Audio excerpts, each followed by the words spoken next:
Serat Menaklare karya Raden Ngabei Yasadipura I. Episode ke-18.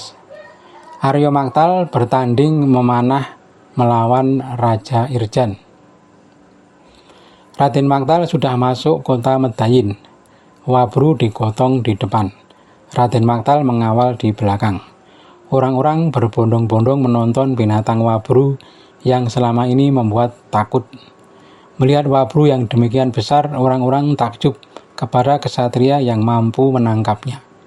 Mereka berkata, pantas saja ketika Raja Turki diutus ke tanah Arab membawa kesatria Ambyah pulang dengan tangan hampa. Masih beruntung tidak terjadi perang. Andai terjadi, sudah pasti pasukan Turki hancur.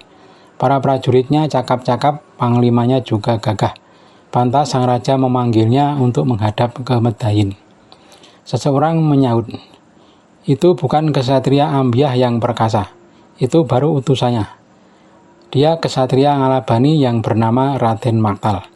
Memang sudah dianggap saudara oleh kesatria Ambyah. Yang lain menukas, weleh-weleh, baru bawaan saja sudah begitu gagahnya, apalagi nanti tuanya. Perjalanan rombongan Raden Maktal sudah sampai di alun-alun. Patih Batak masuk istana untuk melapor.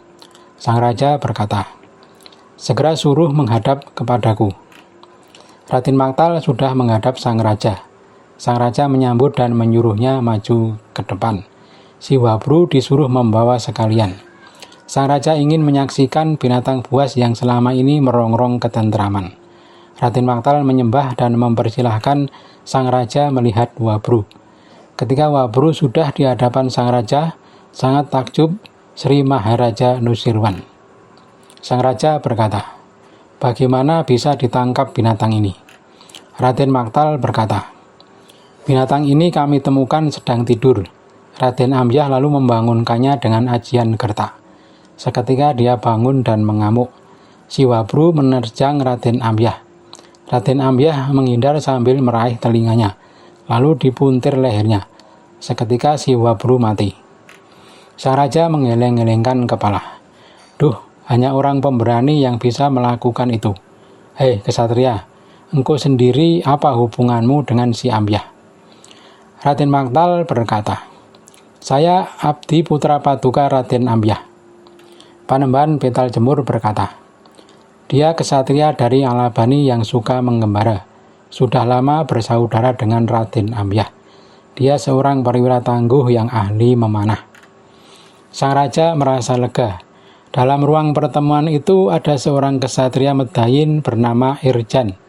Raden Irjan sudah masyhur sebagai pemanah ulung di Medayin. Si Irjan sejak Arya Maktal datang tampak sewot. Apalagi setelah sang raja berulang kali menyatakan kekaguman. Dalam hati Irjan ingin menjajal kemampuan si Arya Maktal dalam memanah. Si Arab itu besar kepala. Tanding denganku mustahil menang, walau tuannya sekalipun maju. Gumam kesatria Irjan sambil bersungut-sungut. Para adipati Medayin pun sama dengan si Irjan. Mereka pun ingin mengetahui sampai di mana kemampuan Arya Maktal. Mereka gantian membanggakan keahlian Irjan dalam memanah. Raden Maktal hanya tersenyum. Sang raja mendengar bisik-bisik para adipati, lalu berkata, Bapak Betal Jemur, bagaimana kalau Arya Maktal saya adu memanah melawan si Irjan? Irjan menyambut antusias. Sebelum Ki Betal Jemur menjawab, Irjan sudah menyaut. Kalau saya diadu melawan si Maktal, sungguh jauh selisihnya. Dia itu prajurit apa? Bahkan andai si Ambyah yang maju, mungkin baru sepadan. Sang raja berkata, lebih baik kita buktikan siapa di antara kalian yang unggul. Ki Patih Batak lalu mengambil perisai baja. Perisai telah disusun di arena. Beberapa perisai diberi jarak 1 depa, bersusun ke belakang. Kedua pemanah akan melepas panah dari depan. Sang raja berkata, Irjan, engkau mulai duluan. Irjan maju ke depan dengan menenteng busur panah. Lihatlah, Maktal, bagaimana caraku memanah, kata Irjan pongah. Busur sudah ditarik oleh Irjan, menimbulkan suara berderit. Anak panah melesat menembus perisai pertama. perisai kedua, dan masih terus mengenai perisai ketiga. Pada perisai ketiga, anak panah terhenti karena ujungnya penyok. Para adipati bersorak, "Sungguh Irjan kesatria mumpuni di Medayin. Tak ada yang mengalahkan dia dalam hal memanah." "Ayo, Maktal, imbangilah gayaku," kata Irjan. Sang raja berkata, "Ayo Maktal, sekarang giliranmu." Si Irjan sudah puas. Arya Maktal menyembah lalu berkata kepada Kipatih, "Saya minta 4 tameng lagi, Paduka." Kipatih memerintahkan 4 perisai ditata di belakang perisai yang telah ada. Maktal maju perlahan. Anak panah sudah ditempatkan. Tanpa banyak gaya, Maktal menarik benang dan meluncurlah anak panah secepat kilat. 7 perisai jebol. Anak panah masih meluncur mengenai pohon beringin. Dahan pohon putus dan jatuh. Anak panah masih terus menancap di tembok benteng. Orang-orang yang melihat tertegun tak mampu bicara. Sejenak kemudian tepuk tangan membahana. Irjan dan para adipati Medayin tak tertunduk lesu. Sang raja sangat bersukacita. Pakaian yang dikenakan sang raja lalu dilepas dan berganti pakaian yang lain. Sang raja berkata, "Maktal, aku beri hadiah engkau pakaian yang aku kenakan tadi sebagai bentuk penghargaanku kepadamu." Arya Maktal menerima hadiah sang raja sambil menyembah. Sang raja berkata lagi, "Irjan, engkau sudah kalah oleh Maktal, tak harus melawan tuannya." Irjan hanya tertunduk, mukanya pucat seperti mayat. Sang raja kembali bersabda, "Maktal, engkau kembalilah ke tempat tuanmu.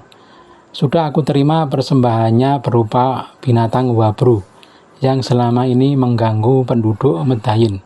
Aku minta si Ambyah agar segera masuk kota. Aku sangat menunggu-nunggu kedatangannya." Arya Maktal menyembah lalu mundur bersama pasukannya. Dengan bergegas, pasukan berkuda Arya Maktal berangkat menjemput Wong Agung Jayengrono. Tidak lama kemudian, pasukan Arya Maktal sudah menghadap Wong Agung. Wong Agung berkata, "Mengapa lama perjalananmu, Dinda?" Arya Maktal menceritakan peristiwa yang baru saja dialaminya, termasuk adu panah melawan kesatria Irjan. Sang Ambyah merasa suka, juga Umarmoyo dan para raja. Arya Maktal berkata, "Paduka diminta cepat-cepat. Ayah Paduka sang Maharaja sudah tak sabar ingin bertemu." Wong Agung berkata, "Segera pukul tanda berangkat." Tanda berangkat sudah dipukul. Para prajurit berangkat. Arya Maktal kembali menempati pasukan garis depan. Gerakan pasukan Mekah laksana gelombang laut menyapu daratan Medayin. Suara ringkik kuda dan jerit gajah bersautan dengan denting senjata yang bersentuhan.